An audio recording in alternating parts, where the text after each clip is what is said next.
초대장은 죽은 사람에게서 왔다. 보낸 이는 서순자. 사망일은 1986년 겨울이었다. 나는 봉투를 오래 들여다봤다. 파란 잉크가 아직도 비린 연탄 냄새처럼 코끝에 맴돌았다. 손끝으로 문질러 보니 잉크가 네 주름 사이로 스며드는 듯 했다. 박만석 귀하, 우리 결혼식에 꼭 와요. 소리내어 읽는 순간 가슴속 어딘가가 쓱 하고 찢겼다. 웃음이 날 듯 하다가 목에서 걸려 돌아갔다. 오전 라디오에서 옛 가요가 흘렀다. 그대 떠난 빈자리라며 성량 큰 남자가 끌어올렸다. 나는 라디오를 껐다. 문을 3번 두드리는 소리. 할아버지, 택배 아니고 나예요. 은지의 목소리는 늘 박자에 맞춰 들어왔다. 은지가 봉투를 번쩍 들었다. 요즘 이런 엽서 감성 젊은 층도 좋아하긴 하는데 보낸 사람이 고인이네. 나는 말했다. 살아있을 때 썼겠지. 1975년 소인이 찍혔으니까. 은지가 눈을 크게 떴다. 70년대? 그럼 이거 거의 유물인데요. 그녀는 휴대폰 카메라로 봉투를 비췄다. 잠깐 찍지 마라. 나는 손으로 가렸다. 글자가 사진에 박히면 마음도 사진 속에 갇힌다. 은지가 고개를 갸웃했다. 감성은 역시 1세대. 그러더니 금세 검색창을 열었다. 은하수 다방 5 지금은 사진관으로 바뀌었대요. 종로 3가 골목. 레트로 투어 하플이래. 하플은 또 뭔데? 사람 많은데요, 좋은데요. 나는 모자를 눌렀었다. 가보자. 말해놓고 내 목소리가 내 나이보다 젊게 들렸다. 외출 준비를 하다가 돋보기가 보이지 않았다. 서랍을 뒤져보니 잿빛 티켓 다발이 나온다. 1981년 시외버스 승차권. 버리려다 다시 넣었다. 복도에서 이웃이 마주쳤다. 만석 형님, 오늘 또 어디 좋은데 가시나? 옛 다방에 옛사람 만나러. 그는 고개를 끄덕였다. 옛사람은 늘 오늘 만나는 법이죠. 버스를 타자 은지가 내 팔을 붙들었다. 교통카드 찍어요. 나는 주머니에서 동전 주머니를 꺼냈다. 나는 딸깍 소리가 있어야 믿어. 운전기사가 웃었다. 어르신 딸깍은 없어도 잘 찍힙니다. 창밖으로 도심의 간판들이 흐릿하게 도망갔다. 나는 옆자리 등받이를 톡톡 두드렸다. 70년대엔 버스에 종달새가 산 적이 있지. 종달새요? 차장이 종달새처럼 노래하듯 요금을 불렀다고. 은지가 킥킥 웃었다. 할아버지, 요즘은 앱이 노래해요. 길도 알려주고. 나는 창밖에 눈을 댔다. 앱이 알려줄 수 없는 길들이 사람 가슴엔 있었다. 종로에 내리자 공기가 달랐다. 튀김 냄새, 공업용 기름 냄새, 오래된 비누 냄새. 모든 게 내 기억 속 냄새들과 서로 인사를 했다. 골목 입구에 은하수 사진관 간판이 매달려 있었다. 광택은 빛났지만 글씨는 옛 필체였다. 낡고 새롭고 낡았다. 문을 밀자 종이 링하고 울었다. 마른 어깨의 사장이 허리를 굽혔다. 어서 오세요. 나는 봉투를 내밀었다. 여기 예전엔 다방이었지요. 사장의 눈동자가 이름을 더듬었다. 그럼요. 20개 넘는 다방이 지나갔죠. 그 중에도 은하수는 오래 남았어요. 서순자라는 이름 기억하십니까? 사장 입술이 잠깐 굳었다. 그 이름, 이 골목이 기억합니다. 그는 앨범 더미를 꺼냈다. 거칠게 넘기는 소리마저 오래된 사진 같았다. 나는 한 장에서 멈췄다. 고무장갑을 팔꿈치까지 끼고 앞치마 끈을 2번 묶고 웃는 여자. 머리띠 끝이 살짝 삐딱했다. 순자야. 내 입이 나보다 먼저 불렀다. 은지가 내 옆에서 숨을 삼켰다. 할아버지 눈빛이. 나는 사진 속 눈을 오래 보았다. 지워진 듯 남아있었다. 사장이 조심스레 말했다. 그분 매일 누굴 기다렸어요. 점심시간마다 창가 자리. 나는 그 자리를 알고 있었다. 내 발이 저절로 1975년으로 걸어갔다. 새벽 5시 공장 사이렌. 스팀이 피어오르고 회전 미싱이 노래하던 시간. 나는 제복 단추를 3개까지 잠그고 우편 가방을 메었다. 그녀는 늘 먼저 인사를 했다. 우체부님 손등이 갈라졌네요. 괜찮습니다. 괜찮다는 말이 제일 안 괜찮지. 그녀의 말버릇은 부드럽게 찌르는 칼 같았다. 점심때 그녀는 내게 김밥을 건넸다. 오늘은 달걀 2줄. 빚지겠는데요.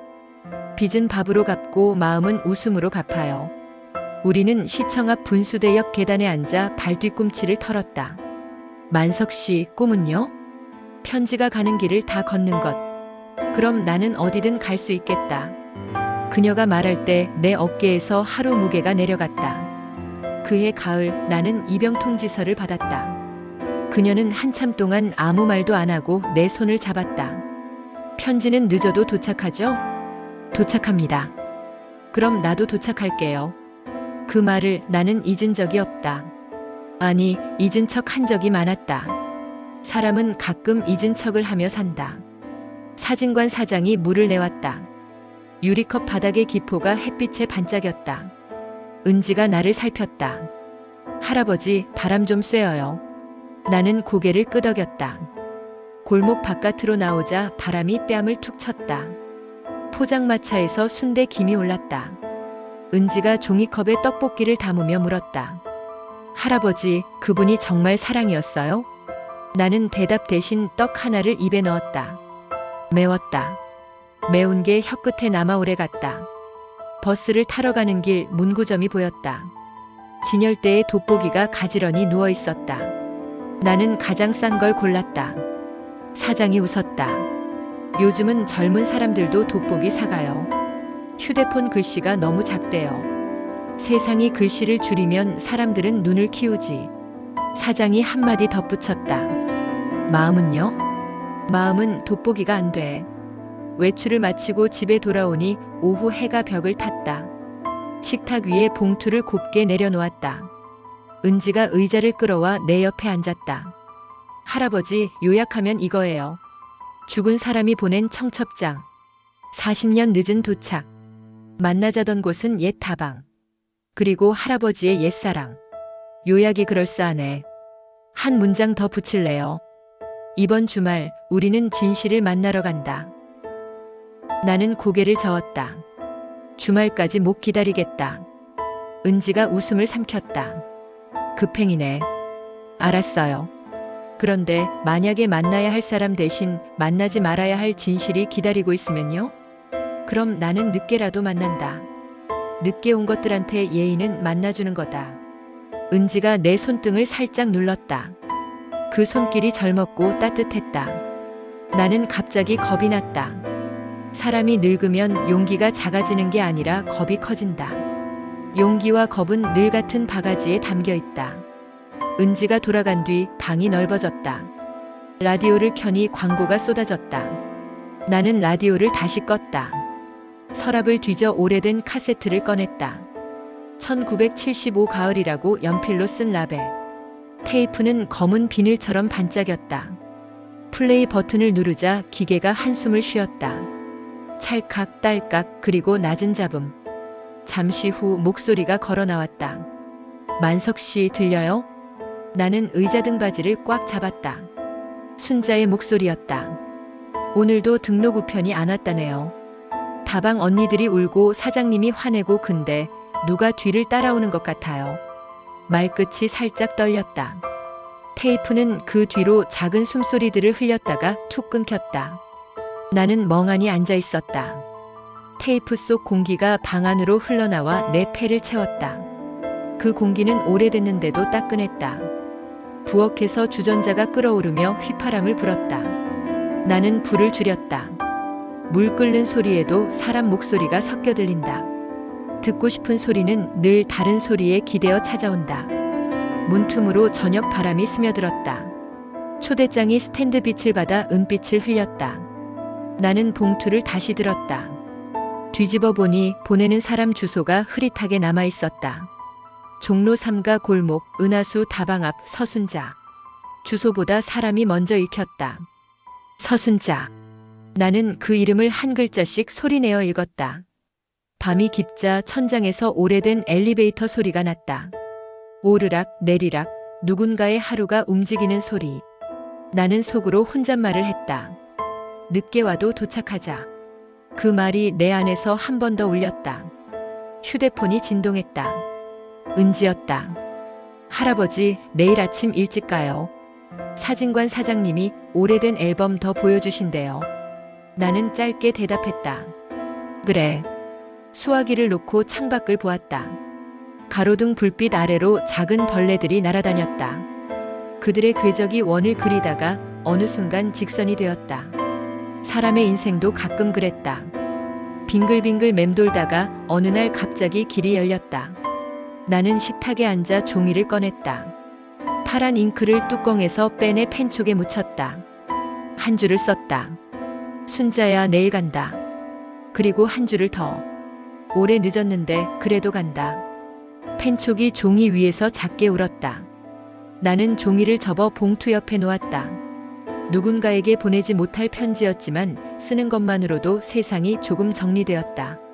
잠을 청하려고 누웠다. 눈을 감자 분수대 옆 계단이 떠올랐다. 그 계단 위에서 그녀가 물었다. 편지는 늦어도 도착하죠? 나는 대답했다. 도착합니다. 그때의 내 목소리는 젊고 단단했다. 지금의 나는 늙었지만 여전히 그 약속의 수취인이었다. 한밤에 눈이 떠졌다. 테이블 위 초대장이 어둠 속에서 희미하게 빛났다. 나는 속삭였다. 내일 만나자. 그리고 다시 눈을 감았다. 새벽이 왔다. 나는 꿈에서 아주 오래 걷다가 편지를 배달했다. 수취인은 누구도 아니었고 모두였다. 현관 너머에서 낯익은 발자국 소리가 들렸다. 과거의 내가 현재의 나를 지나가는 소리였다. 알람이 울리지 않았는데도 몸이 먼저 일어났다. 나는 트렌치 코트를 꺼내 걸쳤다. 왼쪽 주머니 안감이 해져 있었다. 손을 넣자 작은 구멍에 손가락이 걸렸다. 그 구멍을 꿰매지 않았다. 사람 마음에도 그런 구멍 하나쯤은 있어야 바람이 드나들고 계절이 교체된다. 거울 앞에서 모자를 눌렀었다. 왼쪽 눈꺼풀이 예전보다 더 처져 있었다. 나는 그 처짐까지도 데리고 나갈 생각을 했다. 문을 열어 복도로 나오니 신문이 문 앞에 누워 있었다. 헤드라인에 오늘이 적혀 있었다.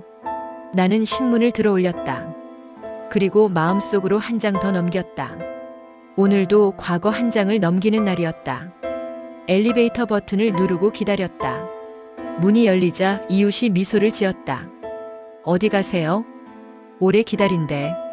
그는 그 말만으로 고개를 끄덕였다. 잘 다녀오세요. 나는 다시 봉투를 가슴 안주머니에 넣었다. 딱 심장 위에 닿는 자리.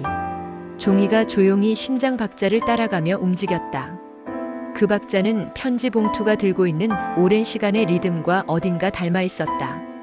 그리고 문을 닫았다. 손잡이가 맑은 소리를 냈다. 소리 하나가 새 하루의 시작을 알렸다. 그 순간 나는 알았다.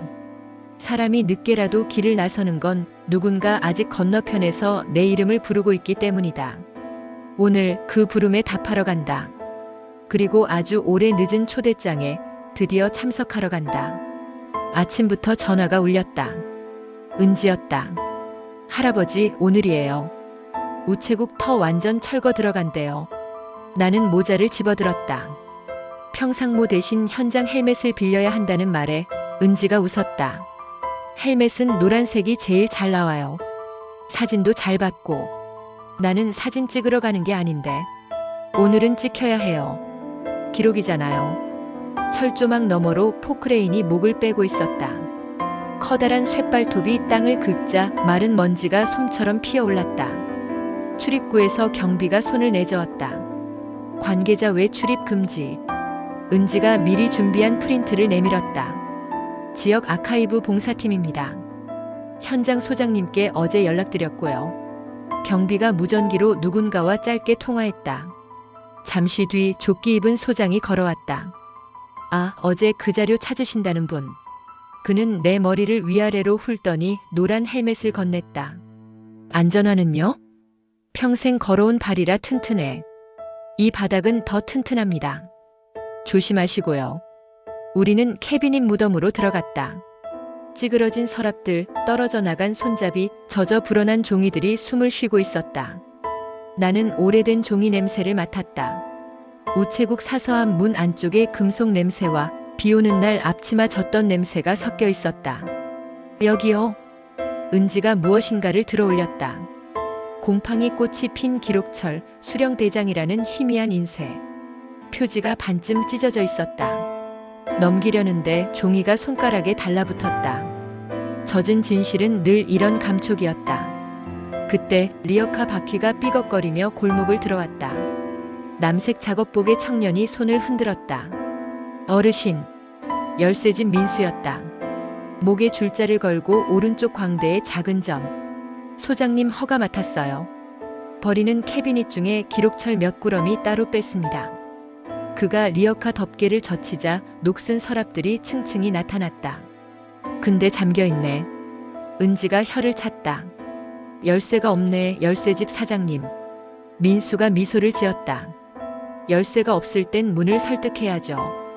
그는 얇은 공구를 꺼내더니 귀를 대고 톡 소리를 들었다. 문은요, 닫힌 척하지만 다 듣고 있습니다. 찰칵. 서랍이 스스로 낙담하듯 열렸다. 안에는 헝겊으로 감싼 장부가 있었다. 표지에 작은 활자가 남아 있었다. 등록 우편 수령대장 1975년부터 1976년. 나는 손가락을 떨었다. 천천히. 민수가 장갑을 벗고 서류를 받쳐들었다. 페이지를 넘길 때마다 마른 나뭇잎을 건드리는 소리가 났다. 잉크는 번졌지만 번호와 날짜는 버티고 있었다. 10월 10일. 그 줄에서 우리의 숨이 멈췄다. 수취인 서자. 이름의 중간이 물에 씻긴 듯 흐렸다. 하지만 옆칸의 붉은 자국은 너무 선명했다. 반송이라는 글씨가 읽히지는 않았지만 모양은 분명했다. 나는 낮게 말했다. 수취인 부재 도장. 민수가 고개를 들었다. 어르신, 배달원이 임의로 찍는 도장이 아니죠? 원칙상 사무실 담당, 그러니까 그때 내 상관. 내 혀끝에 오래된 이름이 맴돌았다. 은지가 휴대폰을 들이댔다. 여기 처리자 난 있어요. 번진 잉크 사이로 글자가 제 모습을 찾아왔다. 처리자 최. 마지막 획이 번짐에 숨어 있었지만 그 이름의 윤곽은 내 기억과 겹쳤다. 최경호. 내가 먼저 말했다. 말이 바닥으로 곧장 떨어졌다. 잠시 침묵. 멀리서 포크레인이 철근을 들어올리는 소리가 뼈를 긁었다. 햇빛이 먼지 속에서 길을 잃었다. 은지가 숨을 급히 몰아쉬었다. 오늘 이거 뽑아내지 못하면 모레면 다 사라져요. 정말 다. 그때였다. 옆쪽에서 누군가 셔터를 눌렀다. 찰칵. 아주 조심스런 카메라 소리. 검은 점퍼의 남자가 서 있었다. 마스크 위로 눈만 빼꼼. 우리 쪽을 한 장 더 찍더니 돌연 뒤를 돌았다. 잠깐. 은지가 불렀다. 남자는 철조망 틈을 재빨리 빠져나갔다. 민수가 잠깐 그 방향을 쳐다봤다. 현장 사진 수집하는 분인가 아니면. 나는 고개를 저었다. 아무래도 누군가가 여길 의식하고 있는 게 맞다. 공기 속에 작고 차가운 금속 맛이 퍼졌다. 그 맛은 오래전에도 맡아본 것이었다. 소장이 우리 쪽으로 다가왔다. 서류는 반출 안 됩니다. 규정상. 은지가 바로 고개를 끄덕였다. 네, 촬영만 하겠습니다. 지역 기록 전시 준비 중이고 원본은 절대 밖으로 안 나갑니다. 소장은 장부를 내려다보았다. 이런 거 가지고 있어봐야 아무도 안 봅니다. 말과 달리 그의 눈빛은 조금 흔들렸다. 민수가 장부 아래에 흡수지를 깔았다. 사진 찍고 물기 좀 빼겠습니다. 은지가 휴대폰을 세워 타임랩스를 켰다. 나는 페이지를 한 장 더 넘겼다. 내용물 혼인신고 서류. 글씨는 흔들렸지만 내 심장은 또렷해졌다. 혼인신고. 은지가 중얼거렸다. 그날 그 다방 그 사람. 민수가 내 눈을 보았다. 어르신. 그 한마디에 아주 오래된 감정들이 고개를 들었다. 나는 장부를 덮었다. 잠깐 바람 좀. 현장 바깥으로 나오자 차가운 공기가 폐를 씻었다. 담벼락에 기대어 숨을 고르고 있는데 소리 없는 그림자가 옆에 섰다. 민수였다. 어르신 실은. 그가 말끝을 고르고 내 눈치를 살폈다. 이런 기록들 제가 때때로 찾아서 동네 도서관에 기증합니다. 열쇠만 여는 게 아니고 다친 마음도 조금은요. 그가 멋쩍게 웃었다. 고아원 봉사 다니면서 할머니들이 편지 얘기를 자주 하시더라고요. 빨간 도장 한 번에 한 인생이 막힌다고. 그는 내 손에 작은 비닐봉지를 쥐어줬다. 안에는 낡은 카세트 1개. 라벨에는 연필로 다방 1975년 10월 10일이라고 적혀 있었다. 리어카 정리하다가 서랍 깊은 데서 찾았습니다. 유리 조각 사이에서요. 그가 덧붙였다. 테이프는 마른 뒤에 돌려보는 게 안전합니다. 우리는 다시 장부로 돌아왔다. 은지가 이미 몇 장을 촬영해 두었다. 사진 속 붉은 자국이 화면에서 더 도드라졌다. 이 도장. 민수가 확대해서 보았다. 각도가 이상합니다. 어디가? 반송 도장은 보통 오른쪽 상단에서 안쪽으로 단정하게 찍히거든요. 이건 옆으로 살짝 틀어졌고 강약이 2번 들어갔어요. 급했거나 익숙하지 않았거나. 은지가 눈을 반짝였다. 익숙하지 않은 사람 즉 원래 찍던 사람이 아니다. 민수가 고개를 끄덕였다. 혹은 그날만 다른 손. 그의 말은 조심스러웠지만 우리의 상상력은 벌써 몇 걸음 앞서갔다. 소장이 또 다가왔다. 점심 지나면 이 라인 철거합니다. 필요하시면 지금 더 보시고요. 나는 마지막으로 장부의 끝장을 넘겼다. 수많은 이름들, 수많은 반송. 하지만 10월 10일의 붉은 자국만이 시간을 꿰뚫고 여기까지 왔다. 우리가 장부를 비닐 속에 넣어두자 한쪽 캐비닛에서 달그락 소리가 났다. 은지가 고개를 기울였다. 저거 자물쇠 달려있어요. 민수가 가까이 갔다. 자물쇠는 오래돼서 나사도 녹슬어 있었다. 열어볼까요? 그는 공구를 다시 꺼냈다. 열쇠가 없을 땐 기억을 빌리면 됩니다. 자물쇠가 1번, 2번 숨을 골랐다. 그리고 포기하듯 풀렸다. 안에는 작은 나무 상자가 하나 있었다.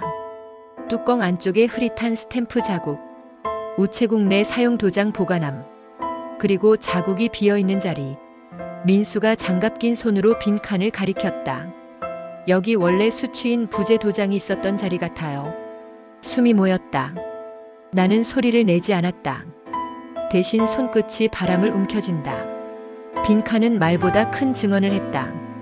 은지가 빠르게 사진을 찍었다. 보관함의 빈자리까지 기록. 좋아. 그녀는 메모 앱에 적었다. 빈자리 사라진 도장 사라진 하루. 소장이 우리를 힐끗 보더니 낮게 말했다. 이런 얘기는 밖에서 조심히 하세요. 그의 어깨 위로 현장의 먼지가 흘렀다. 우리는 현장을 나서며 철조망 그림자를 밟았다. 햇빛이 모서리마다 토막났다. 나는 모자를 고쳐 눌렀다. 할아버지. 은지가 폰을 흔들었다. 커뮤니티에서 찾았어요. 오래된 글. 제목은 이랬다. 1975년 종로 은하수 다방 사고 목격자 찾습니다. 본문의 마지막 줄이 눈을 잡아 끌었다. 그날 등록 우편이 도착하지 않았다는 증언이 있습니다. 나는 짧게 숨을 삼켰다. 화면을 스크롤하니 작성자 연락처가 흐릿하게 남아 있었다. 연락해보자. 내가 먼저 말했다. 은지의 손가락이 빠르게 움직였다. 민수가 리어카 손잡이를 꼭 쥐었다. 어르신, 오늘만 해도 충분히 많이 열었습니다. 문은 한 번에 열리는 게 아니더라. 내가 대답했다. 그래도 첫 클릭은 샜어. 우리는 근처 분식집으로 들어갔다. 노란 조명 아래에서 김이 올라왔다. 순대와 어묵을 시켜놓고 서로 말없이 국물을 떠먹었다. 은지가 젓가락을 내려놓았다. 할아버지, 만약에 그 도장을 누가 가져갔다면요? 가져간 이유도 도장처럼 찍혀 있겠지. 뭐요? 자기 이름을 숨기려고. 민수가 고개를 끄덕였다. 도장은 남의 이름을 정확히 남기는 도구죠. 그러니 어떤 사람에게는 그게 제일 무서운 물건일 수도. 그때 은지의 휴대폰이 울렸다. 네, 안녕하세요. 목격자 글 쓴 분이세요? 은지가 스피커폰을 켰다. 낯선 남자의 목소리. 오래된 글인데요. 아직 찾고 계세요? 네. 그날 등록 우편이 도착하지 않았다는 얘기를 들으셨다고요. 그가 잠시 망설였다. 저희 어머니가 다방에서 일하셨습니다. 그날 어떤 검은 양복의 남자가 와서 등록 우편 찾는다고 했답니다. 우리 셋은 동시에 서로를 보았다. 민수가 조용히 메모를 꺼냈다. 은지가 물었다. 혹시 그 남자가 돌아간 뒤 무슨 일이 있었나요? 모르고 지냈는데요. 그날 밤 골목에서 사고가 났고 다음날 어머니가 울면서 말했대요. 편지를 가로막는 사람은 말도 가로막는다고. 전화가 끊긴 뒤 우리는 한동안 아무 말도 하지 않았다. 분식집 라디오에서 오래된 트로트가 흘렀다. 민수가 계산대에 다녀오며 봉투를 내밀었다. 영수증 뒤에 주소를 적었습니다. 그 아드님이 지금 살고 계신 곳이에요. 오늘 저녁 시간 괜찮답니다. 오늘 저녁. 내 입이 먼저 되뇌었다. 하루가 길어졌다. 하지만 우리는 아직 오후였다. 분식집을 나와 골목으로 걸었다. 하늘이 비누 거품처럼 휘어졌다. 철거 현장의 먼지가 저 멀리서 다시 피어오르고 있었다. 은지가 내 팔을 살짝 잡았다. 할아버지 무섭죠? 나는 고개를 끄덕였다. 무서우니까 가야지. 민수가 리어카를 밀며 옆걸음으로 걷다가 갑자기 멈췄다. 저 사람 아까 그 검은 점퍼 아닌가요? 골목 끝 가판대 앞에서 신문을 펼친 남자가 우리를 곁눈질했다. 바람에 박스가 굴러가자 그는 신문을 접고 사라졌다. 이 동네가 원래 이렇게 사람을 숨겨줘요. 은지가 중얼거렸다. 나는 오래된 감각을 더듬었다. 종로는 비밀을 오래 보관한다. 대신 때가 되면 꺼내준다. 말을 하고 나서야 그 말이 나에게도 약속처럼 들렸다. 우리는 사진관으로 다시 들어갔다. 사장은 우리를 보자 고개를 끄덕였다. 찾으셨습니까? 조금. 내가 말했다. 조금인데 크네요. 사장이 서랍을 열어 마른 천을 꺼냈다. 카세트는 이걸로 살살 닦고 직사광선 피해서 말리세요. 은지가 테이블 한쪽에 작은 받침대를 만들었다. 민수가 카세트를 올려놓고 라벨 위 먼지를 살살 털어냈다. 글씨가 조금 더 보이네요. 은지가 몸을 기울였다.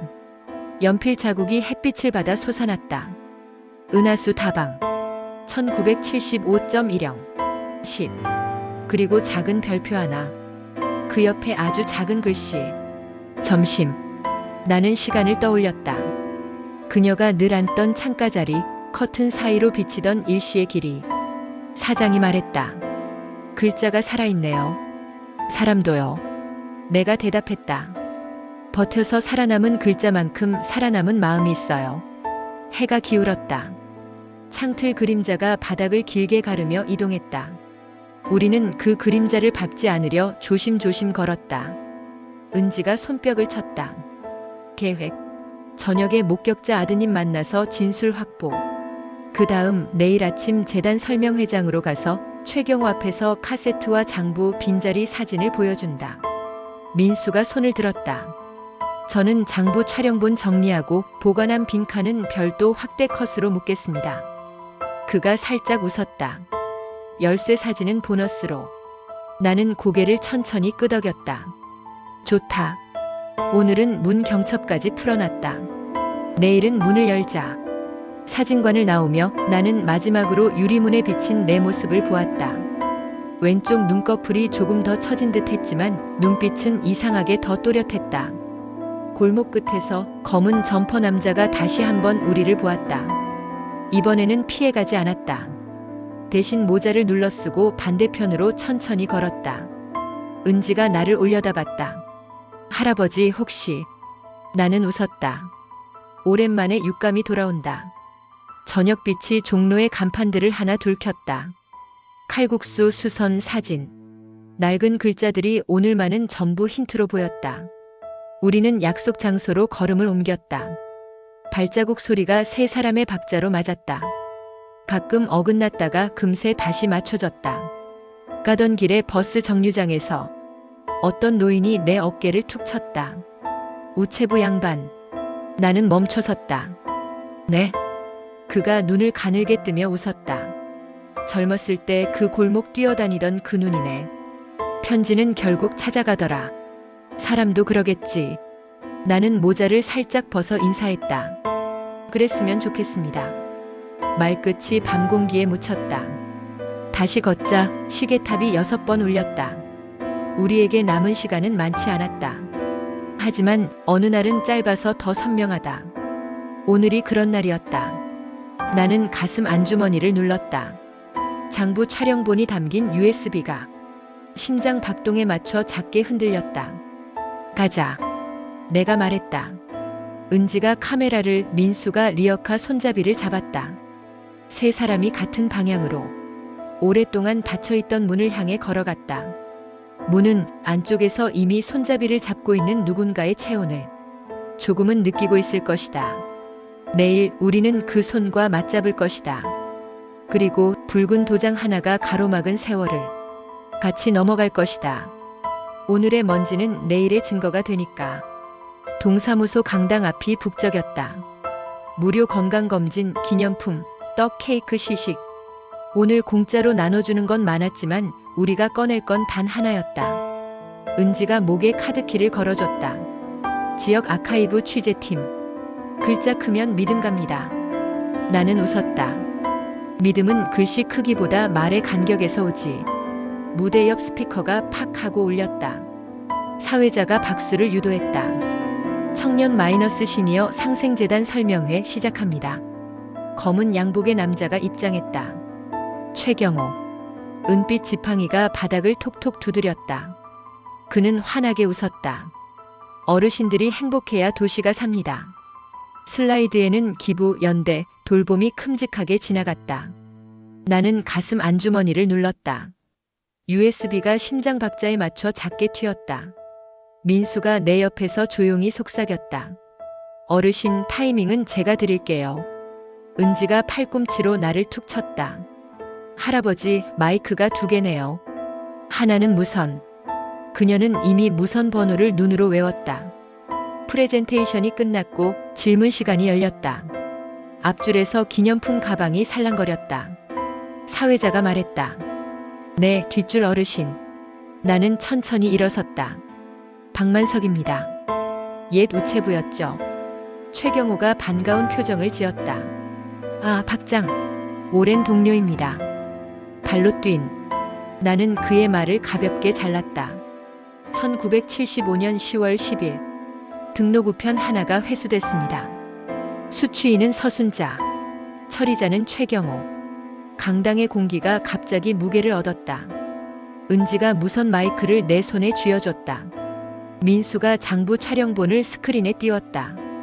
붉은 자국과 번진 이름, 날짜. 사람들의 시선이 숫자에 붙들렸다. 최경호는 미소를 고쳤다. 옛날 일입니다. 그 시절 반송은 흔했어요. 규정대로. 나는 카세트를 들어보였다. 작은 플라스틱 안에서 어둠이 반짝였다. 붕 하는 소리 뒤에 목소리가 걸어 나왔다. 누가 뒤를 따라오는 것 같아요. 순자의 목소리였다. 한두 줄로도 골목이 살아났다. 사회자가 급히 말했다. 개인정보. 민수가 귓속 말했다. 합법입니다. 고인의 기록은 공익성 판단. 은지가 화면을 넘겼다. 우체국 도장 보관한 빈칸. 비어있는 자리가 비어있는 마음처럼 크게 보였다. 앞줄 어르신 하나가 나직이 말했다. 저 도장 가기 이상하네. 나는 고개를 돌렸다. 그는 옛 우체국 서무였다고 했다. 급히 찍었거나 손이 처음이었거나 작은 증언 하나가 방안의 결을 바꿨다. 최경호가 마침내 연단을 붙잡았다. 음모론에 기대지 맙시다. 기억은 부정확해요. 그 말은 멀쩡했지만 목이 떨렸다. 그때 중앙 통로에서 누군가 일어섰다. 남색 작업복, 목에 줄자. 민수였다. 그는 내 쪽을 보지 않고 객석을 바라봤다. 저는 열쇠를 만듭니다. 닫힌 걸 여는 일을 하죠. 오늘은 제 마음을 엽니다. 사람들이 숨을 멈췄다. 민수는 바지 주머니에서 작은 봉투를 꺼냈다. 고아원에서 받은 첫 카드입니다. 카드 앞면에 펜으로 적힌 3글자. 서민수. 그리고 빨간 줄 하나. 그 위에 찍힌 인주. 정정최. 은지가 카메라를 들이댔다. 스크린에 카드가 커졌다. 글씨는 흔들렸고 뜻은 또렷했다. 제 주민등록엔 최가 찍혀 있었습니다. 하지만 이 카드는 서로 시작했죠. 민수의 목소리는 낮았지만 멀리 갔다. 최경호가 웃었다. 그런 건 행정상 착오일 수 있니? 민수가 그 말 위에 한 글자씩 얹었다. 제 생일은 1976년 6월 20일입니다. 그날 누가 제 성을 바꿨는지 알고 싶습니다. 강당 천장의 형광등이 약하게 떨렸다. 누군가 뒤쪽에서 박수를 한 번 쳤다가 자신도 놀라 손을 움켜쥐었다. 나는 마이크를 다시 잡았다. 오늘 우리가 들고 온 건 두 가지입니다. 비어있는 자리와 바뀐 성. 둘 다 누군가의 손이 옮긴 흔적입니다. 앞줄에 앉은 중년 여성이 손을 들었다. 제 어머니가 그 다방에서 일했어요. 그녀는 떨리는 손으로 낡은 사진을 내밀었다. 사진 속 유리문에 은자가 흐릿했다. 어머니가 말하길 그날 점심에 검은 양복의 남자가 등록 우편 찾으러 왔다고 했대요. 그리고 밤에 사고가 났다고. 사람들의 시선이 연단으로 모였다. 최경호가 침을 삼켰다. 누군지 모르는 남자 얘기를 내게. 그의 변명은 끝까지 도착하지 못했다. 검은 점퍼의 남자가 강당 뒤편에서 일어섰다. 낯익은 포즈, 낯익은 눈빛. 철거 현장에서 우리를 찍던 그 사람이었다. 허위 사실입니다. 그가 소리쳤다. 녹음 테이프? 장부? 무슨 근거로? 은지가 잽싸게 앞으로 나왔다. 선생님, 어느 기관 소속이세요? 시민입니다. 시민이면 얼굴을 가릴 이유가 없죠. 그녀가 카메라를 고정하자 그는 눈을 피하며 뒤로 물러섰다. 민수가 그를 막진 않았다. 다만 조용히 한마디 덧붙였다. 문은요, 3개 밀면 더 안 열립니다. 검은 점퍼는 씩 하고 웃다가 사람들의 시선을 견디지 못하고 문 밖으로 사라졌다. 강당 안은 더 조용해졌다. 나는 심호흡을 했다. 경호야. 그 이름을 나는 젊었을 때처럼 불렀다. 최경호가 피식 웃었다. 어르신답지 않게 유치하네. 나는 고개를 저었다. 유치한 건 진실이 아니라 숨기려는 마음이다. 그가 마이크를 잡았다. 좋아. 기록 얘기하자.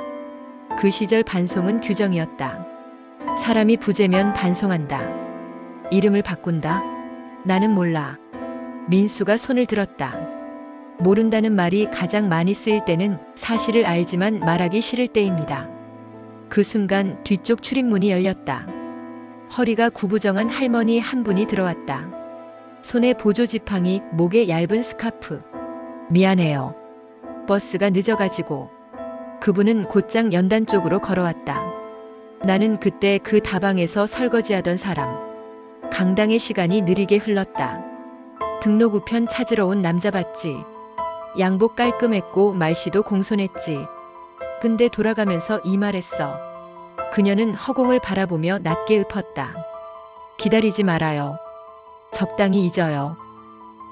최경호가 손가락을 탁 튕겼다. 증명할 수 있습니까? 할머니가 어깨를 으쓱했다. 내 기억은 내 인생으로 증명하지. 그리고 내 쪽을 보았다. 우체부 양반, 당신 표정 보니 내 기억이 틀리진 않았네.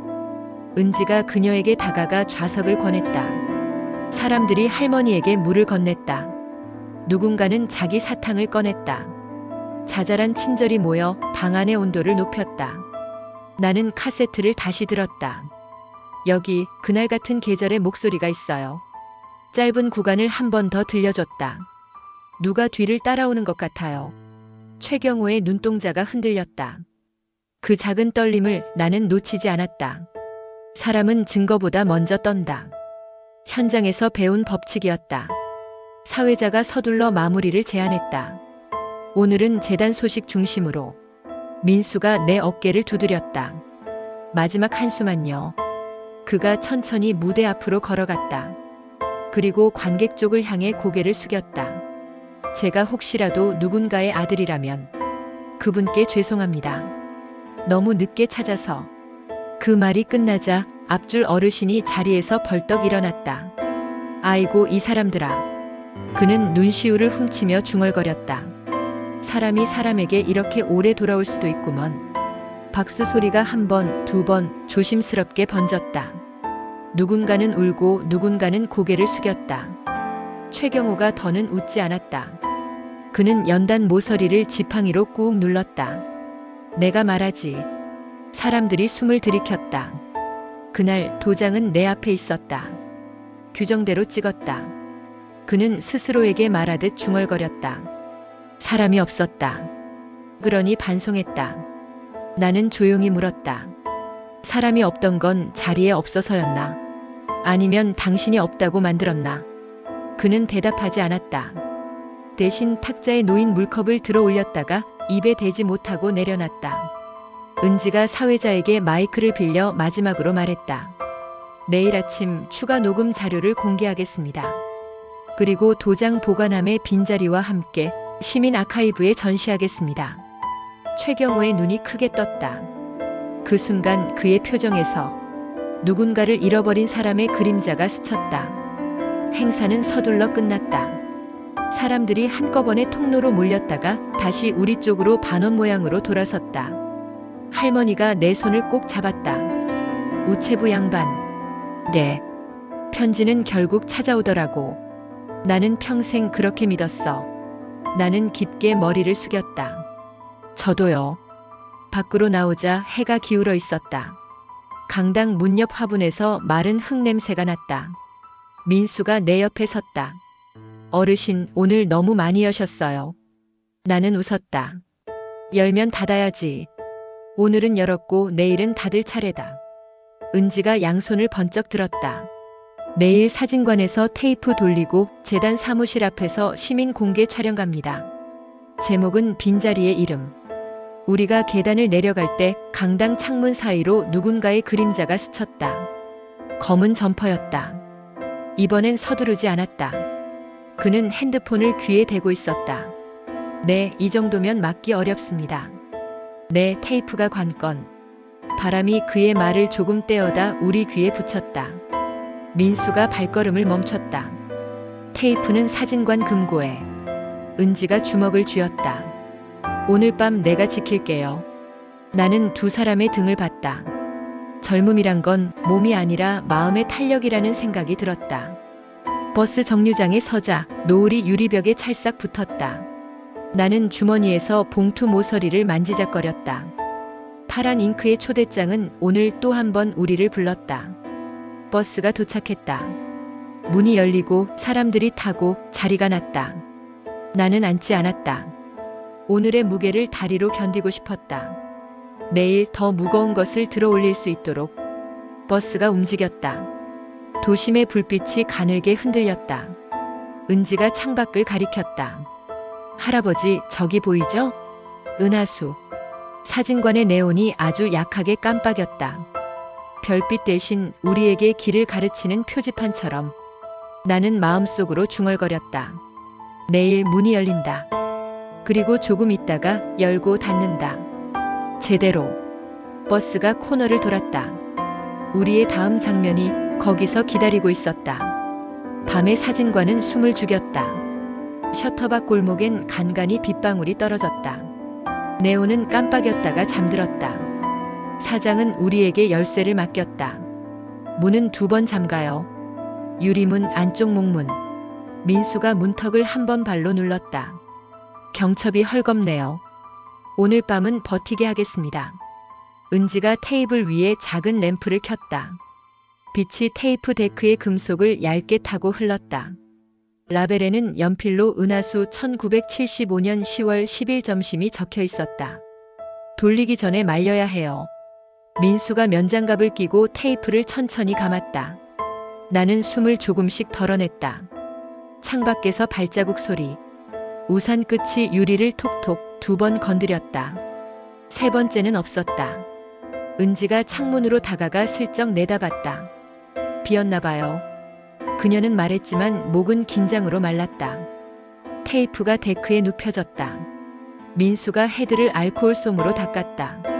소리가 끊기면 멈추고 되감겠습니다. 플레이. 기계가 마른 기침을 했다. 그리고 그날의 공기가 걸어 나왔다. 수저가 컵에 닿는 소리. 라디오에서 저녁 뉴스 오프닝 징글. 뒤쪽에서 누군가 오늘 계란 2판이요라고 외치는 소리. 은지가 숨을 삼켰다. 정말 살아있다. 우리는 몸을 조금씩 앞으로 기울였다. 여자 목소리. 익숙한 온기. 오늘은 올 거예요. 그 사람. 순자야. 내 입에서 이름이 새어나왔다. 민수가 고개를 끄덕였다. 낯선 구두굽 소리가 문턱을 넘었다.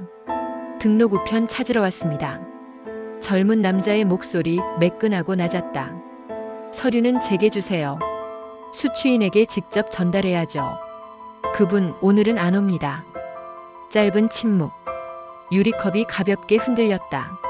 순자의 작은 숨이 마이크에 스쳤다. 그럼 내일 다시 올게요. 기다리지 말아요. 약속했어요. 의자가 긁히며 바닥을 스쳤다. 문이 닫히는 소리 그리고 멀어지는 구두굽. 테이프가 살짝 늘어졌다. 민수가 재빨리 정지 버튼을 눌렀다. 끊길 뻔했네요. 테이프가 늙었어요. 우리는 잠깐 말이 없었다. 말 대신 서로의 호흡만 들렸다. 라디오의 잡음이 한 시대를 덮었다. 그때 유리문 손잡이가 미세하게 움직였다. 찰칵 누가 밖에서 가볍게 잡아당겼다. 안쪽 목문이 낮게 신음했다. 민수가 일어나 문 쪽으로 갔다. 문틈을 보는 구멍에 눈을 댔다가 작게 윙크하듯 고개를 끄덕였다. 검은 점퍼. 그는 속삭였다. 현장에 있던 그 사람. 손잡이가 또 한 번 움직였다. 이번엔 짧고 조급했다. 은지가 휴대폰을 들어 112를 눌렀다. 잠깐. 민수가 내 어깨를 눌렀다. 문은 자존심이 있으니 시간을 끌게요. 그는 열쇠 가방에서 얇은 쐐기 2개를 꺼냈다. 문 아래, 힌지 아래, 틈에 각각 밀어넣었다. 문틀이 더 단단해졌다. 유리문 너머 그림자가 물처럼 흔들렸다. 발자국이 2걸음 물러섰다가 빗속으로 사라졌다. 은지가 한숨을 쉬었다. 무섭다. 나는 고개를 끄덕였다. 무서운 건 살아있다는 뜻이다. 우리는 다시 자리에 앉았다. 민수가 테이프를 살짝 되감았다. 다시 끝까지. 플레이. 이번엔 더 깊은 소리들이 솟았다. 사람들의 낮은 음성, 주전자 김 그리고 영수증의 처리자 도장 찍으세요. 어딘가에서 남자의 목소리. 쓱 인주 찍는 소리 같은 것이 뒤따랐다. 여기요 영수증. 다방 사장의 목소리였다. 이름이. 그 다음 단어가 노이즈에 묻혔다. 민수가 볼륨을 살짝 올렸다. 은지가 이어폰으로 모니터링했다. 한 번 더 거기다 한. 그녀는 입술을 깨물었다. 들려요. 경까지. 나는 의자 팔걸이를 꽉 잡았다. 내 손등에 핏줄이 튀어나왔다. 혈관이 과거로 달려가는 느낌. 그리고 아주 작은 속삭임. 순자씨, 이제 그만.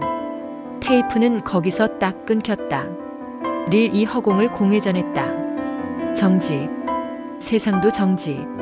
우리는 서로의 얼굴을 봤다. 있는 만큼만으로도 충분해요. 은지가 말했다. 이건 누가 편집 못합니다. 빗소리, 라디오, 컵소리 다 이날의 공기예요. 민수가 고개를 끄덕였다. 여기서 바로 디지털 백업하죠. 그는 케이블을 연결해 소리를 흡수했다. 창밖에서 사이렌 소리가 멀어졌다 가까워졌다. 경찰차가 골목을 비집고 들어섰다. 문 두드리는 소리. 은지가 상황을 설명했다. 경찰은 노트에 짧게 적었다. 협박이나 손괴가 없었으면 돌아가 볼게요. CCTV는 골목 입구 하나 있네요. 확보해 보겠습니다. 문이 닫히고 우리는 한동안 말없이 앉아 있었다. 테이블 위 램프가 오렌지 빛으로 테이프를 덮었다. 나는 조용히 물었다. 얘들아, 이 소리를 내일 어디서 틀까? 사람들이 있는데. 은지가 답했다. 숨을 곳이 없는데. 민수가 손목시계를 보았다. 지금이면 재단 사무실이 불 꺼졌을 시간. 하지만 불 꺼진 창문이 제일 많은 걸 숨겨요. 전화벨이 울렸다. 낯선 번호. 내가 받자 오래된 금속 같은 목소리가 흘렀다. 박만석. 응. 나야. 최경호. 은지가 눈을 크게 뜨고 스피커 버튼을 눌렀다. 민수가 테이프 데크를 껐다. 방안이 작게 울렸다. 무슨 용건이냐? 그 테이프. 그래. 잠시 정적. 그는 마른 기침을 했다. 그날 나는 도장을 봤다. 내가 찍었다. 규정대로라고 나는 스스로에게 말했다. 나는 눈을 감았다. 그리고 그녀가 기다린다는 걸 알았다. 까봤다. 은지가 숨을 삼켰다. 민수의 손이 가볍게 떨렸다. 그는 펜을 꺼내 메모했다. 나는 말하려 했지. 기다리지 말라고. 그게 그녀에게 좋을 거라. 아니, 나에게 좋을 거라 생각했다. 그가 낮게 웃었다. 넌 알잖아. 우리는 늘 규정 뒤에 숨는다. 그날도 그랬다. 계단은 젖어 있었다. 그는 속삭였다. 그녀가 먼저 비켜섰다. 내가 잡으려 했다. 미끄러졌다. 밀었냐? 내가 물었다. 그는 오래 답하지 않았다. 그런 마음이 내 등에 있었다. 전화는 그 말에서 끊겼다. 신호음이 방 안에서 빗방울처럼 떨어졌다. 우리는 아무도 움직이지 않았다. 은지가 처음으로 울먹였다. 미워하고 싶은데 말이. 민수가 물컵을 내밀었다. 미워하는 것도 힘이 있어야 합니다. 나는 테이블 위 카세트를 바라봤다. 검은 플라스틱 속에 시대가 갇혀 있었다. 하지만 내일 그 시대가 문 밖으로 걸어 나올 것이다. 아침이 오자 사진관 문 앞에 사람들이 모였다. 현수막도 마이크도 대본도 없었다. 대신 기대와 불안이 섞인 눈빛만 있었다. 사장이 데크를 카운터 위에 올렸다. 은지가 휴대폰으로 라이브를 켰다. 시작합니다. 플레이. 그날의 다방이 방 안으로 흘러들었다. 사람들이 숨을 맞추듯 고개를 끄덕였다. 등록 우편 찾으러 왔습니다. 기다리지 말아요. 약속했어요. 세 줄의 대화로 누군가의 인생이 기울어졌다는 게 모두에게 전해졌다. 어느새 기자 둘이 카메라를 들고 섰다. 공개해도 되나요? 은지가 고개를 끄덕였다. 고인의 기록이고 공익이에요. 그때 재단 사무실 쪽에서 검은 차가 한 대 멈췄다. 문이 열리고 최경호가 내렸다. 지팡이가 바닥을 한번 찍었다. 사람들이 멀찍이 길을 터줬다. 그는 우리 앞에 서서 한치도 빠지지 않는 목소리로 말했다. 나는 질투했습니다. 사진관의 공기가 기울었다. 그는 숨을 고르고 계속했다. 권한으로 우편을 막았고 정직하게 보고하지 않았습니다. 밀었냐는 질문엔 아니요. 하지만 내가 막지 않았다면 그 여자는 그 계단에 없었을 것입니다. 누군가 욕을 했다. 누군가는 고소해. 를 외쳤다. 나는 손바닥을 들어 조용히 흔들었다. 법은 지났을지 모른다. 내가 말했다. 그런데 마음은 아직이다. 무엇을 하겠나. 그의 손이 떨렸다. 작은 봉투 하나를 꺼내 들었다. 출생정정 서류. 내가 관여했다. 되돌리는데 협조하겠다. 민수가 앞으로 나갔다. 봉투를 받지 않았다. 종이가 마음을 편하게 해주진 않아요. 사람들이 웅성거렸다. 민수는 한마디 더 했다. 대신 경로당 문이 오래됐습니다. 오늘 오후에 같이 가서 문을 고치시죠. 재단 이름 말고 당신 이름으로. 최경호는 잠깐 말문이 막혔다. 그리고 고개를 끄덕였다. 그래. 내 이름으로. 그날 오후 경로당 앞마당에 공구 소리가 울렸다. 낡은 문틀이 삐걱댔다. 민수가 드릴을 잡으면 최경호가 나사를 건넸다. 이쪽 수평 더. 민수가 말했다. 응. 그는 땀을 닦았다. 기끝까지 단정하던 남자가 이마에 얼룩을 만들었다. 할머니가 문을 열었다 닫았다. 이제 바람 안 새네. 한마디 칭찬에 그의 어깨가 아주 조금 내려갔다. 나는 그 모습을 조금 떨어져 지켜봤다. 손등의 주름 사이로 따뜻함이 흘렀다. 은지가 내 옆구리를 쿡 찔렀다. 할아버지, 이거 촬영돼요. 제목은 작은 속죄. 해질 무렵 최경호가 내게 다가왔다. 박만석. 응. 나를 경찰에 데려가도 된다. 이미 갔다. 내가 웃었다. 사람들이 있는 대로. 그는 허탈하게 웃었다. 이 나이 먹고 못 배운 걸 배운다. 늦으면 어때? 내가 말했다. 늦게 온 것도 결국 도착하면 편지다. 밤이 오자 사진관으로 돌아왔다. 사장은 금고 문을 열어 작은 상자를 꺼냈다. 이건 어제 어떤 할머니가 맡겼어요. 뚜껑을 열자 오래된 카세트 하나. 라벨엔 은하수 밤이라고 적혀 있었다. 우리는 서로를 보았다. 점심이 있었고 밤이 있다. 민수가 중얼거렸다. 내일 또 한 장의 문을 연다. 램프를 끄며 나는 문을 바라봤다. 낮엔 열었고 저녁엔 닫았다. 이제 제법 잘 맞물리는 소리가 났다. 문 손잡이를 잡는 순간 나는 내 손이 가벼워진 걸 느꼈다. 미워할 힘도 용서할 힘도 끝내는 같은 근육으로 움직인다는 걸 조금은 알겠는 밤. 골목 위로 겨울 냄새가 기어올랐다. 네온이 마지막으로 반짝였다. 누군가의 이름을 불렀다가 서서히 꺼졌다. 내일 우리는 밤 테이프를 틀 것이다. 그리고 누군가의 오래된 침묵이 조용히 자기 자리로 돌아갈 것이다. 그 다음에야 비로소 문을 닫을 수 있을 것이다. 바람 새던 틈을 천천히 메우면서 전시장 문이 열리자 불이 꺼졌다. 사장의 얼굴이 하얗게 질렸다. 사람들 사이에서 누군가 정전이요 하고 외쳤다. 은지가 휴대폰 플래시를 켰다. 램프 같은 작은 불들이 곳곳에서 켜졌다. 유리 케이스 속 편지 다발이 파도처럼 반짝였다. 사장이 침착하게 차단기를 올렸다. 불이 다시 살아났다. 사람들이 박수를 한번 조심스럽게 쳤다. 나는 카운터 뒤에 놓인 데크를 바라봤다. 라벨엔 은하수 밤이라고 적혀 있었다. 어젯밤에 받은 카세트였다. 지금 틀까요? 은지가 내 눈을 보며 물었다. 나는 천천히 고개를 끄덕였다. 플레이 버튼이 눌렸다.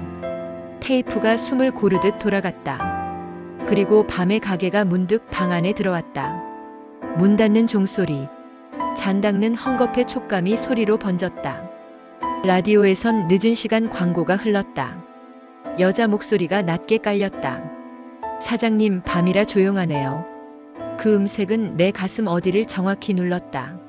순자야, 집은 멀지? 가까워요. 근데 오늘은 여기 있을래요. 잠깐의 침묵 뒤에 종이 소리가 났다.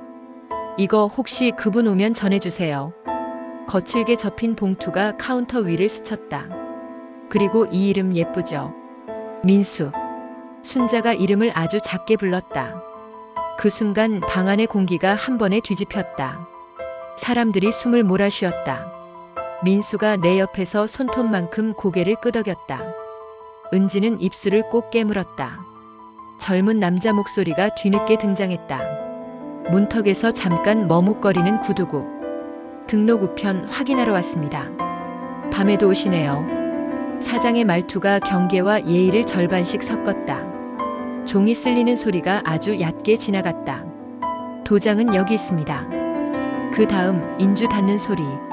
쓱, 그리고 한 번 더 쓱. 순자의 숨이 마이크에 가볍게 스쳤다.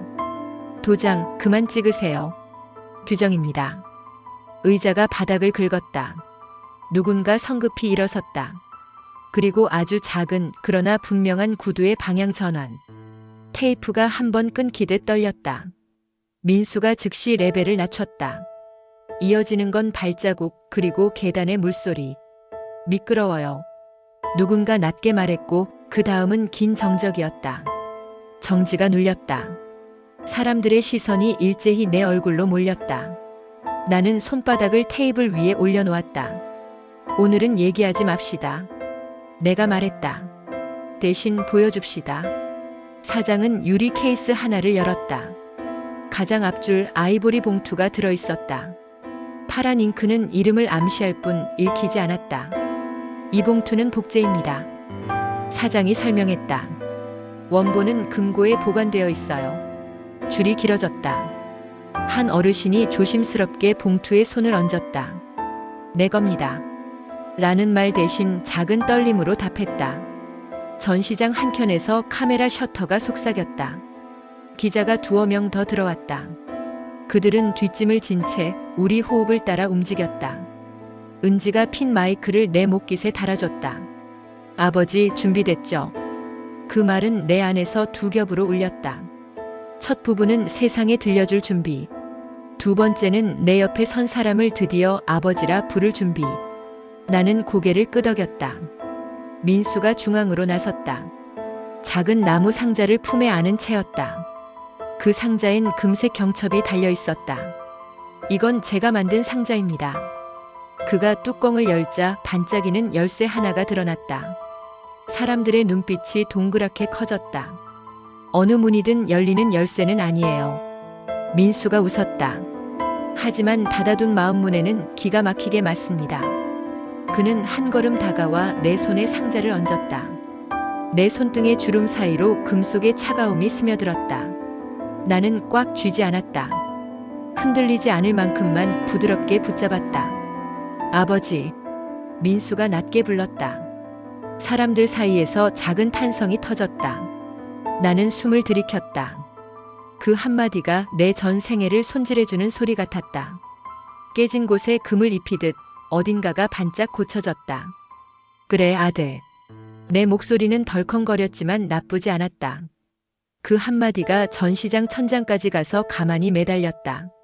누군가 박수를 시작했다. 조심스레, 그러나 곧 커졌다. 박수는 오래된 서랍을 여는 소리와 닮아 있었다. 기자가 다가왔다. 혹시 오늘 공개하실 게 더 있나요? 은지가 내 눈을 물었다. 나는 고개를 끄덕였다. 사장이 조용히 금고를 열었다. 작은 봉투 하나를 꺼내 내게 건넸다. 밤 테이프를 준 할머니가 함께 맡긴 물건입니다. 봉투 안에는 흑백 사진 한 장. 창가 자리에서 웃는 여자와 작은 신문지에 쌓인 무언가. 신문지를 펼치자 둥근 금속이 굴러나왔다. 우체국 배달원 배지였다. 쓸려 문질러진 경계선, 그러나 가운데 우체통 문양은 선명했다. 어디서 났습니까? 내가 묻자 사장이 답했다. 그 할머니 말씀이 주인에게 돌려주라고. 나는 배지를 손바닥에 올렸다. 그리고 아들의 상자를 옆에 놓았다. 이상하게도 두 금속의 온도가 비슷했다. 그때 전시장 뒤쪽에서 손을 든 사람이 있었다. 검은 점퍼의 남자였다. 오늘은 모자를 벗고 있었다. 저 사과하러 왔습니다. 그는 조심스럽게 말했다. 저는 재단 외주 직원이었고 전시를 막아달라는 부탁을 받았습니다. 사람들이 술렁였다. 그는 고개를 숙였다. 근데 보고 나니 막으면 안 되는 일이더군요.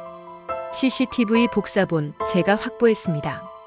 은지가 놀라서 그를 데리고 밖으로 나갔다. 잠시 후 USB가 내 손에 쥐어졌다. 골목 입구에 카메라 영상이 담긴 수사 협조 파일이었다. 당신 이름이 뭔가? 내가 물었다. 장호입니다. 그는 작게 대답했다. 오늘부로 그 일 안 합니다. 죄송합니다. 나는 고개를 끄덕였다. 사람들이 그의 어깨를 한 번씩 두드렸다. 누군가는 따뜻한 캔커피를 쥐어줬다.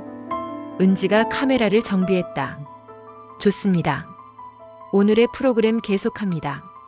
그녀는 밝게 웃었다. 코너명은 늦게 온 초대장 도착한 마음. 첫 사연자는 앞서 봉투에 손을 얹었던 어르신이었다. 그는 마이크를 가까이 끌어당겼다. 나는 평생 아내에게 미안했어. 그의 목이 뒤로 젖혀졌다. 짧은 숨이 2번 떨렸다.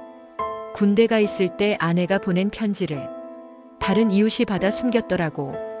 그걸 지난주에 돌려받았소. 전시장 한쪽에서 훌쩍임이 났다. 오늘 그 편지를 전시 케이스에 눕히게 해주시오. 다른 분들이 보시고 저 같은 사람 없었으면 해서. 사장이 고개를 숙였다. 모시겠습니다. 그 말은 무대의 말이 아니라 상가 사람들의 말투였다. 정직하고 소박한 인사. 다음 사연자는 가느다란 손을 든 할머니였다. 나는 그를 모르오. 근데 평생 마음속 편지를 외웠소. 그녀는 눈을 감고 낮게 읊었다. 그때 당신이 내 이름을 한 번 더 불러줬다면 내 꽃은 덜 시들었겠지요. 짧고 아픈 문장들이 방 안에 천천히 흘렀다. 은지가 내 옆구리를 살짝 찌르며 속삭였다. 할아버지, 이거 팟캐스트로도 나가요. 나는 고개를 끄덕였다. 우리가 마이크를 또 다른 손에게 넘기는 동안 밖에는 첫눈이 내리기 시작했다. 유리창을 타고 흰 알갱이들이 느리게 흘렀다. 민수가 창가로 걸어가 조심스레 손바닥을 내밀었다. 눈이 한두 개 떨어져 와서 금방 녹았다. 그는 웃었다. 겨울이 초대장을 보냈네요. 나는 주머니에서 작은 종이를 꺼냈다. 파란 잉크로 쓴 문장 하나. 어디든 반드시 도착할 곳으로. 그 문장을 케이스 옆 작은 패널에 붙였다. 사람들의 발길이 저물 무렵 최경호가 전시장 입구에 나타났다. 오늘 그는 지팡이를 들지 않았다. 경호야. 내가 먼저 불렀다. 그는 조용히 고개를 숙였다. 경로당 2군데 문을 갈고 왔어. 그의 손가락 마디가 붉게 부어 있었다. 나사가 3개 남았다고 그는 덧붙였다. 잘했네. 내가 말했다. 그리고 그는 봉투 하나를 내밀었다. 재단 이름 말고 내 통장. 고아원, 사진관, 동네 도서관 3군데에 나눠 기부하겠네. 내가 가로막은 것들의 길을 조금이라도 열어두려고. 나는 봉투를 받지 않았다. 대신 그가 들고 온 드라이버를 받아들었다. 내일 우체국 터로 갑시다. 왜? 표지판 하나 세웁시다. 늦게 온 편지도 도착하는 곳이라고. 그의 눈이 잠깐 젖었다. 그는 고개를 끄덕였다. 그래. 밤이 되었다. 전시장 문을 닫으면서 사장이 작은 박스를 내게 쥐어줬다. 이건 손님이 두고 간 거예요. 이름도 남기지 않고. 박스 안에는 아주 오래된 열쇠고리 하나. 작게 새겨진 글씨. 사람을 아끼자. 나는 웃었다. 순자가 지어준 이름의 뜻이 이 작은 금속에서도 반짝였다. 집으로 돌아오는 길 버스 유리창에 내 얼굴과 민수의 얼굴이 겹쳤다. 왼쪽 눈꺼풀이 조금 내려앉은 늙은 얼굴과 오른쪽 광대점이 선명한 젊은 얼굴. 나는 창에 손을 대고 아주 작게 말했다. 고마워. 누구에게 하는 말인지 굳이 따지지 않았다. 누구에게든 모두에게 닿을 테니까. 문 앞에 서자 민수가 낮게 웃었다. 아버지, 문 여는 건 제가 하죠. 그가 오늘 건넨 열쇠를 꺼내 자물쇠에 꽂았다. 찰칵. 아주 맑은 소리. 문이 부드럽게 열렸다. 방 안은 어둡지 않았다. 어둠 뒤에 서 있던 따뜻함이 먼저 다가왔다. 나는 코트를 벗으며 말했다. 내일 우체국 터로 가서 편지 한 장 묻자. 어떤 편지요? 못 보낸 편지들 전부. 민수가 웃었다. 우리 평생 이 사업 해야겠네요. 사업이 아니라 일. 나는 고쳐 말했다. 사람을 살리는 일. 새벽 라디오에서 조용한 트럼펫 소리가 흘렀다. 은지가 보낸 문자가 울렸다. 타이틀 확정 늦게 온 초대장 도착한 마음. 내일 오전 9시 업로드. 댓글 첫 줄 여러분의 못 보낸 편지는 누구에게 가나요? 나는 답장을 짧게 보냈다. 잘한다. 그리고 이불을 덮었다. 잠들기 직전 나는 한 장의 상상을 접어 마음 서랍에 넣었다. 우체국 터에 세워질 작은 표지판. 바람 불 때마다 딸각딸각 편지 오는 소리를 낼 표지판. 그 표지판 앞에서 누군가 한참을 서서 울고 웃고 고개를 끄덕일 것이다. 그리고 집에 돌아가 오래 미뤘던 사람의 문을 두드릴 것이다. 사람은 누구나 한 번쯤 늦게 온 편지를 받는다. 그 편지를 열 용기를 내면 누군가의 문이 열린다. 문이 열리면 길이 보인다. 길이 보이면 우리는 다시 걸을 수 있다. 눈이 깊어졌다. 밤이 얇아졌다. 나는 속삭였다. 순자야, 우리 편지는 이제야 도착했다. 그 말이 조용히 방 안을 한 바퀴 돌고 파란 잉크처럼 내 마음에 스며들었다.